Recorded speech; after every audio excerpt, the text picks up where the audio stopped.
Switzerland. Checkmate? How do you manage to ask yourself this question? Is Switzerland a full, informal, member of NATO? This somewhat provocative question allows us to analyze the key elements firstly on the basis of our personal experience, namely years of residence in Switzerland and previously within the North Atlantic Treaty Organization, and then to broaden the analysis to resonate with the international context by asking, by extension, whether Switzerland might not also be a very active player in the Great Reset. The idea is to remain focused on the Swiss case, which worries us as a nation losing its sovereignty but which nevertheless gives more hope than the other European nations in terms of the least painful adjustment possible.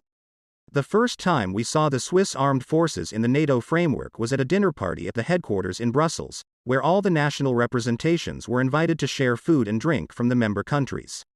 We were surprised to see raclette cheese and fendant wine offered by some Swiss soldiers, in addition to Italian wine and French andouillettes.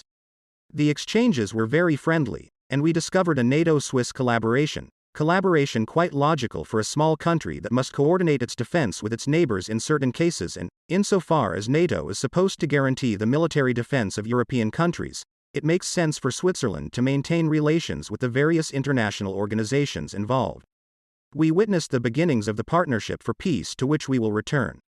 At the same time, we discovered that Russia could access under an agreement between Russia and NATO to some very sensitive NATO sites where we frequently went, in this case to the coastal suburbs of The Hague.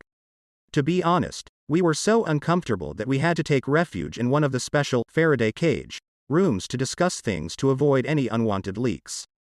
To paraphrase the Comte de Lautrement, many wondered which of the big soft heads had envisaged such a collaboration with a hostile nation, at least from the NATO point of view.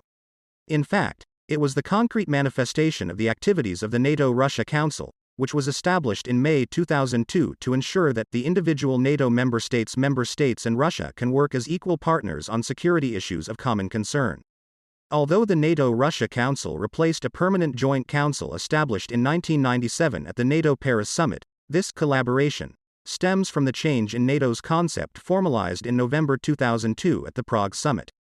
This change means that the alliance is no longer just a defensive pact but a security pact, a catch-all word that can be used to mean anything and everything. It covers war as well as peace, humanitarian operations, infiltration or purely military operations.